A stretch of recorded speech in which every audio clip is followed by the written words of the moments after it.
So thanks for having me. I'm just kind of curious, really quick, like who's in the room, right? This will kind of help me think a little bit about some of the stories I might tell. So entrepreneurs, okay, media, no media, a little bit of media, okay. Academic, no, government, okay, great. That's helpful. Okay, so I'm going to kind of try and frame this next piece here. First, I'll tell you a little bit of people who don't know about IDEO. IDEO is a product design firm historically, but has kind of moved over time to kind of design services, experiences, spaces, and businesses. So we kind of moved using the same methodology that we use to talk about building products to talk about these other things, services, businesses. But increasingly, we're also designing for societies, right? Hence the title of the talk. And we're working with governments kind of around the world, including the UK. This is our CEO. Did some work in Iceland. This is our Chief Creative Officer. To work in the US with kind of the Obama administration, the Transportation Administration, and the TSA at the airports. And for the last 4 years or so, we've been doing work here in Singapore, right? So that's kind of the frame of what IDEO has been doing here.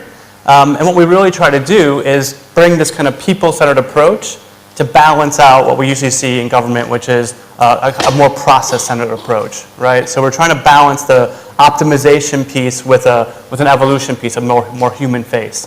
We do a lot of research. We talk to a lot of people, citizens, about what their needs are, and kind of move from there into kind of concepting and solution spaces.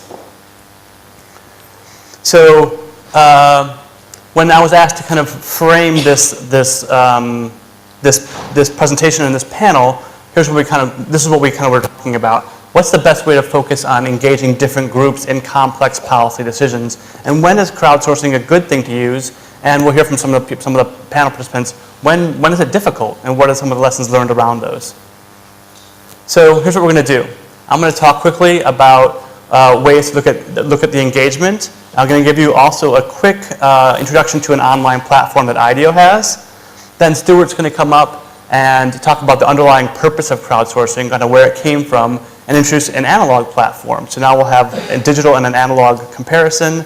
And then Ala's going to come up and share some warnings and lessons learned from crowdsourcing over time, especially with regards to kind of participatory politics. What happens when you open up Pandora's box? And then Zhen's going to talk to us a little bit about collective intelligence for real-time sense making. So how do we gather the information that's out there, bring it back in, and sense make along the way? Yeah? So here's our 5-point thing we're going to do. Next hour and 15 minutes or so. And then we'll have a panel and we'll talk amongst ourselves as well as take questions from the audience. So here's a super simple framework, okay? Sometimes citizens have different points of view about what they want to be involved in and what they don't want to be involved in, right? There are things that, like foreign policy, income tax, that maybe even if they want to be involved, they recognize that they have little actual impact, right? So in this case, there's one category here. And then there's a different category, which is, actually it's really important to me. It affects my daily life. So I want to have a voice. And then there are another part of here, which is actually, this is none of your business. This is not a government's business at all. Please stay away, right? And the examples here are like, foreign policy and income tax, little bits of influence. Maybe it's important to me. Or like car parks. Please just take care of that, right? Whereas things that are important in my daily life are like healthcare and education, and fertility rates is like, please stay out of my bedroom, right? So super simple framework, and so 3 approaches to designing for them. Designing for citizens, with citizens, and kind of through citizens, getting citizens to design for themselves. So quick example. So designing kind of for citizens, this is something that governments know how to do, or have historically done. Some might argue with that, right? But historically, this is what's been happening. You have this thing that's kind of either not that important to me or I have little influence on. The government takes over designs for citizens, and you have these opportunities for incremental change. Government moves slow, we move slowly toward something that's better. a thought on improving this is to put a crowdsourcing platform, online, digital, or analog, inside a ministry or a department that allows people inside the ministry to crowdsource ideas for policy making, right? So we have an engine called the OI engine that we can put inside the firewall, so it's not actually out in the world, but it still is able to gather all the intelligence and ideas from inside of a ministry or department. Designing with citizens, right? So we have an example here where this is important to me. I want to be part of the conversation. Increasingly, it's in my court. I have something to say. I have a voice about it. So we kind of talk about designing with citizens, and we bring, and that brings not just new capabilities within a ministry, but also to the citizenship, right? It educates and brings up the capability of the whole population. So when we do this, right, this is where design thinking often applies. So we go in, and especially with services, you have to design with people who are going to be delivering those services. If I'm going to build this, it's one thing for me to go out, understand the users, and build a physical thing that then gets distributed. But when you're building services, when we're designing services, somebody has to deliver those services, right? And we can help with the process, but those people, A, have the content, they're on the front line, and B, they have to deliver them. They have to be bought into the process. And so this is where a place where design thinking in some of our work resonates most strongly.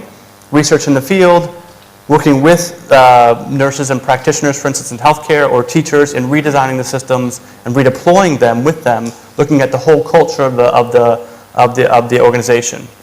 Yeah? And then lastly, and again quickly just to frame this, is designing through citizens. So how do we gather all the ideas that are in a society and help people design for themselves what the government looks like?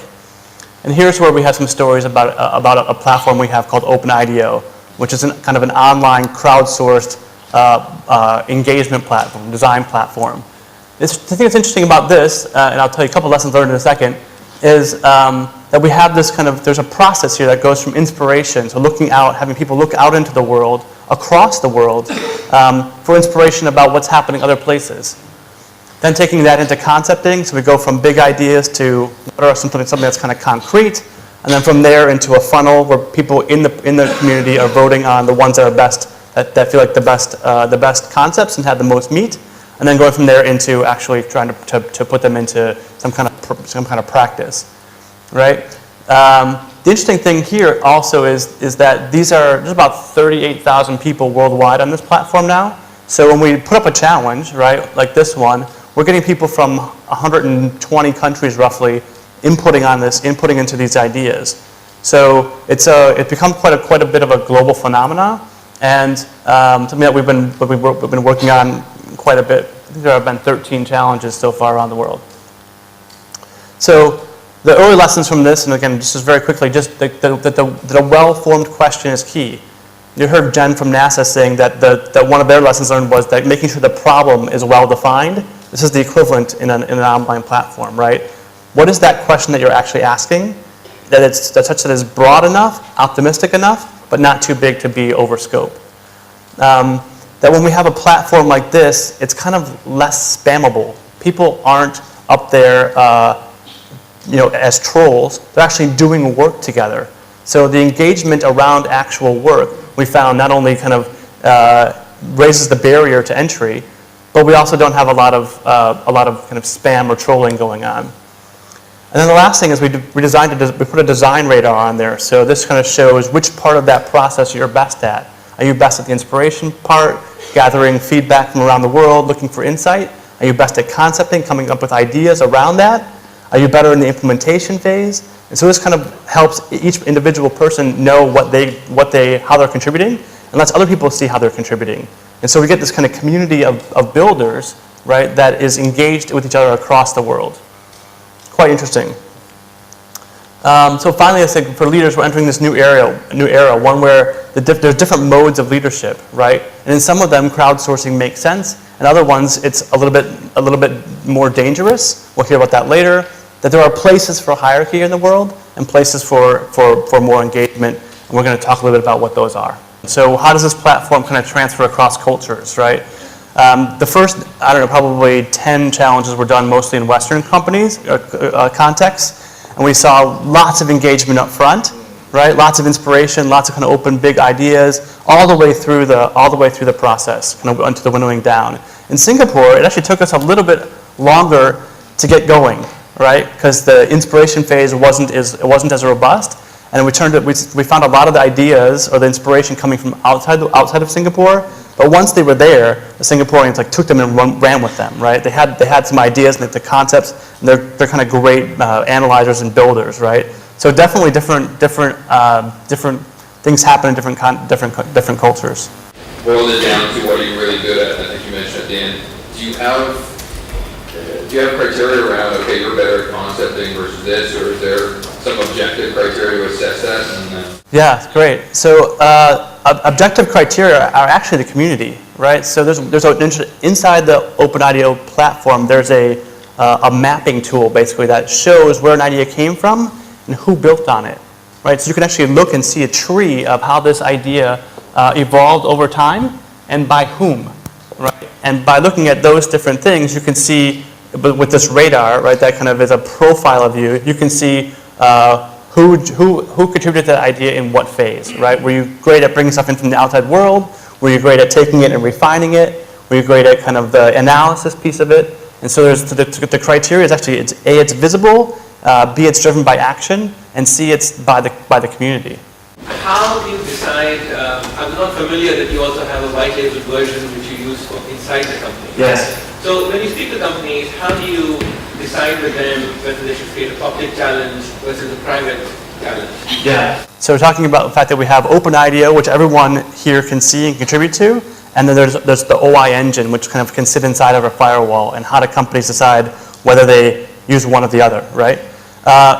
The sensitivity of the challenge, basically, is it something they want a lot of? Is it highly IP centered, right? So you want that to be safe. Is it their first time? Maybe they want to do a little, softer one first, where they do it inside, see how it goes, get some comfortability with it, and then put one open. It's a series of factors like that. So it's always a conversation. So follow-up question. I see that there are around maybe 10 to 20 challenges, public challenges. How many private challenges do you think? Do you have a sense of that? 10, 100,000? No, not a similar number. Yeah. So it's pretty early in the platform's life.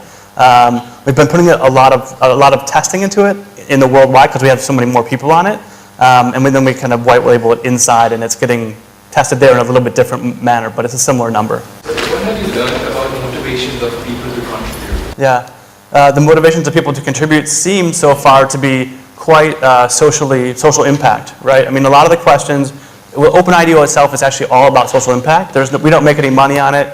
And all the questions are they're open sourced, and they're for social impact. So I think the motivation, I think, is A, for that, and B, for people in places where design thinking isn't a thing, right? The ability to kind of learn and work with people where it is, I think, is the motivations.